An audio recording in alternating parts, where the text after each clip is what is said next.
Hello, приветствую, друзья! Вы попали на канал OK English, с вами Елена Вогнистая, и сегодня я предлагаю вам разобрать интересный английский диалог уровня примерно intermediate, может быть довольно-таки простой, как low intermediate, диалог по теме Airport Customs, таможня в аэропорту. Я думаю, что многие из вас путешествуют, сейчас это как никогда очень доступно, и многие проходили таможню в аэропорту. Иногда на вас вообще не смотрят, сразу ставят штамп «проходите». Иногда вас начинают терзать, досматривать, дергать вашу сумку. В общем, долго-долго, нудно вас, в общем, не оставлять в покое. Давайте сегодня посмотрим на такой вот средний вариант диалога, который может состояться между вами и таможенным сотрудником таможни, друзья мои. Итак, кто не знает, customs – это таможня, в принципе, очень известное слово, все его видели. И, соответственно, airport – это аэропорт. Весь диалог у нас помещается на одном слайдике, и второй слайд у нас интересные слова, на которые стоит обратить внимание. Давайте сначала мы этот диалог послушаем. Его для вас прочитают дикторы с американским акцентом, потом мы его детально разберем. Next, your passport, please. Okay. What is the purpose of your visit? I'm here to attend a teaching convention for the first part of my trip, and then I plan on touring the capital for a few days. And where will you be staying? I'll be staying at a room at a hotel downtown for the entire week. And what do you have in your luggage? Well, just my personal belongings, clothes, a few books, and a CD player. Okay, please open your bag. Sure. Okay, everything's fine. Great. By the way, is this your first visit to the country? Well, yes and no. Actually, I was born here when my parents were working in the capital many years ago, but this is my first trip back since then. Well, enjoy your trip. Thanks. Окей, теперь давайте более детально. Customs officer, это, соответственно, таможенник, офицер таможни. Вообще словом officer называют всех сотрудников, полицейский, например, police officer, таможенник, customs officer, то есть сборное название это officer, сотрудник, customs officer. Next, your passport, please. Итак, следующий, ваш паспорт, пожалуйста. Вот это это вот эти вот звуки, которые мы издаем, когда мы формируем мысль. Это звуки-паразиты, да? Next, следующий. Your passport, please. Так скажут, когда попросят ваш паспорт, да, если вы сами не догадались, что его нужно дать. Женщина, которая была, сказала окей, да. Далее, customs officer, я уже сокращала, и так понятно. What's the purpose of your visit? Самая стандартная фраза, которую американский сотрудник таможни задаст вам в аэропорту. Какова цель вашего визита? What is the purpose of your visit? Какая есть цель вашего визита? Какова цель вашего визита? Запомните эту фразу, она очень известная, и с очень большой вероятностью вы ее таки услышите. What's the purpose of your visit? Или более полный вариант, what is the purpose of your visit? Purpose, соответственно, цель. Женщина отвечает, I'm here to attend a teaching convention for the first part of my trip, and then I plan on touring the capital for a few days. Итак, женщина говорит, есть для того, чтобы посетить собрание учителей, это первая часть моего путешествия, а далее я планирую попутешествовать по столице еще несколько дней. I'm here to attend. Я здесь, чтобы посетить. Далее мы говорим, что посещают, какое мероприятие. Как правило, attend и вид мероприятия. Например, attend a meeting, а здесь у нас сказано attend a convention. Convention – это съезд или собрание. Мы знаем слово конвенция, но это как будто бы что-то такое политическое, да, когда собираются большие политики и принимают там какое-то постановление. Да, это тоже одно из вариантов трактовки, один из вариантов трактовки слова convention, но также convention – это очень банально, съезд или собрание, да. A teaching convention, соответственно, съезд учителей. I'm here to attend a teaching convention. Я здесь, чтобы посетить съезд учителей. И далее она говорит for the first part of my trip. На первую половину моего путешествия. Trip – путешествие. Далее and then I plan on touring. Я планирую... Тур – это быть как турист, да, посещать какие-то места как турист. I plan on touring the capital. То есть я планирую попутешествовать по столице, или, может быть, так, я планирую посетить столицу, я планирую увидеть столицу for a few days, еще несколько дней. I'm here to attend a teaching convention for the first part of my trip, and then I plan on touring the capital for a few days. Таможенник спрашивает, and where will you be staying? А где вы будете останавливаться? Очень популярный вопрос. Таможенники, как правило, всегда хотят знать, особенно если у вас не пропечатана виза, где вы остановитесь. Много я слышала случаев, когда просят показать, например, распечатку вашей брони, скажем, в отеле или там квартиры, если вы ее бронировали, например, по Airbnb, да? Поэтому, конечно, такую распечатку всегда нужно иметь с собой, потому что вам на слово могут и не поверить. А могут вообще вас не спрашивать, где вы будете останавливаться. Мне кажется, тут все зависит от настроения таможенника. Where will you be staying? Грамматически это future continuous, да? Will be staying. Future continuous всегда состоит из will, be и глагола в инговой форме. Will you be staying? Здесь у нас вопрос. И future continuous – это синоним present continuous. То есть грамматически это одно и то же. И так спрашивают о ваших 100% планах на будущее.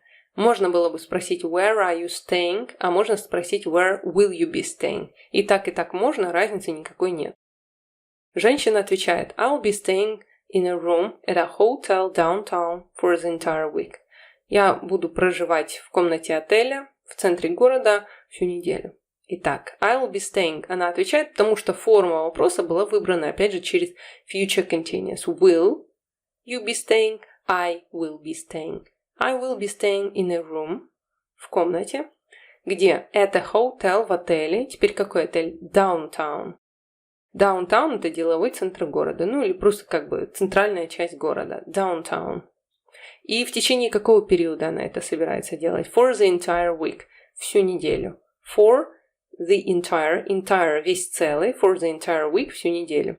I'll be staying in a room at a hotel downtown for the entire week.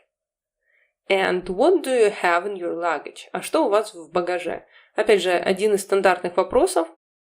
Таможеннику может что-то не понравиться, даже несмотря на то, что на вас не среагировал вот это вот металлоискатель, пикалка, да, таможенник может поинтересоваться, что у вас в багаже. И, естественно, вы не можете сказать, это не ваше дело. Вы должны честно сказать, что у вас в багаже, и если он попросит открыть сумку и позволить ему там порыться. Да. Такое это очень неприятно, но тем не менее это часть процедуры. What do you have in your luggage? Что вы имеете в вашем багаже или что у вас в багаже? Luggage, соответственно, багаж. Женщина отвечает, well, just my personal belongings, clothes, a few books and a CD player. Здесь женщина как бы немножечко мнется, поэтому у нее появляются слова-паразиты. Well, just, То есть такое. Это все слова-паразиты, они не влияют на контекст никак. My personal belongings, мои личные вещи. Personal belongings, личные вещи, личные принадлежности. И дальше она перечисляет clothes, вещи. Обратите внимание, clothes говорится с американским акцентом именно так. И S никогда не читается. Clothes, a few books, пара книг, and a CD player и CD-плеер. Офицер говорит, okay, please open your bag. Хорошо, откройте сумку. То есть что-то ему не понравилось в ответе девушке или что-то показалось подозрительным, он попросил открыть сумку. Конечно, человек должен открыть ее. Sure, говорит женщина. Таможенник говорит, okay, everything's fine. Ну да, окей, все в порядке. То есть он действительно убедился, что там ничего такого нет. By the way, is this your first visit to the country? Кстати, это ваш первый визит в страну. By the way, кстати. Устойчивое выражение нужно запомнить. Is this your first visit to the country? Вы уже выдохнули. Думаете, слава богу, сумку посмотрел, паспорт посмотрел, ну все, должен отпустить. Тут он давай расспрашивать, это ваш первый визит в страну или нет. Тут тоже ему, опять же, что-то может не понравиться, а может быть, он просто так это спрашивает. Я не знаю, почему они это делают, хотят потерзать наши нервы, да? Is this your first visit to the country? Это ваш первый визит в страну. Женщина отвечает, well, yes and no. Actually, I was born here when my parents were working in the capital many years ago, but this is my first trip back since then. Женщина говорит, ну да и нет. На самом деле я была здесь рождена, я здесь родилась, когда мои родители работали в столице много лет назад, но это мой первый визит с тех пор. Ну, то есть мне кажется, что здесь у нас просто какой-то внутренний рейс. Она, например, прилетела с Лос-Анджелеса и прилетела в Вашингтон, столицу, да. Итак, yes and no, да и нет. Ну, я бы на самом деле не игралась с таможенником вот в эти yes and no, да. Я бы четко сказала, this is my first visit, да, это мой первый визит, чего уж там. Ну, девушка решила рассказать свою судьбинушку, как она родилась в столице, а потом родители уехали куда-нибудь там далеко-далеко, да, и она с тех пор мечтала попасть в столицу. Actually, I was born here. На самом деле я была здесь рождена, я здесь родилась. I was born. Я родилась. He was born. Он родился. I was born here when my parents were working, когда мои родители работали, то есть были в процессе работы past continuous, in the capital, в столице. Обратите внимание, кстати, the capital мы всегда говорим через the. То есть всегда столица это что-то одно и уникальное. Поэтому мы используем артикль, определенный артикль. The capital. In the capital many years ago. Много лет назад. But this is my first trip back since then. Это мое первое возвращение назад с тех пор. This is my first trip. Это мое первое путешествие back. Как бы назад сюда. С тех пор since then. Since then с тех пор. И таможенник отвечает, well, enjoy your trip. Хорошо, приятного отдыха. Enjoy your trip. Это значит, все, он вас отпускает. Можно выдохнуть. Enjoy your trip. Женщина сказала, thanks, и пошла дальше. Ну, такой, как видите, мне кажется, очень простой диалог, друзья мои. Ничего такого мега сложного здесь нет. И я вам рекомендую, может быть, его просто выучить, да? Хороший диалог, есть к нему аудио. Несколько новых слов. Purpose – цель. Attend – навещать или посещать. Convention – съезд собрания. Downtown – деловой центр города. Entire – весь целый. Personal belongings – личные вещи. And now let's talk about these words again, but this part of the lesson is totally in English. We'll read the meaning of every word and one extra example. Purpose. Why you do something or why something exists. This is the purpose. His only purpose in life seems to be to enjoy himself. I think it's the purpose of a lot of people, right? Because very, very many people nowadays, all they want is just to enjoy themselves, to relax, to have fun, to enjoy life. His only purpose in life seems to be to enjoy himself. Next word, attend. To go to an event, place, etc. So when you want to visit some place, especially some event, you attend it. Over 200 people attended the funeral. The funeral means the occasion, an unpleasant one actually, when someone died. This is called a funeral. So when people come to bury someone and to respect, to give him the last respect, yes, the funeral. Over 200 people attended the funeral. It was a really big funeral. Convention. It's a large formal meeting of people who do a particular job or have a similar interest. This is convention. And actually you should pay attention that it's a formal meeting, so it was planned, it was organized, and that's why we can call it a convention. I visited a convention of travel agents last week. So I'm a travel agent, and this convention was being prepared for a very big period of time. And at last, finally, I visited it. So I can say I visited a convention of travel agents. It was something very, very official, very important. Next word, downtown.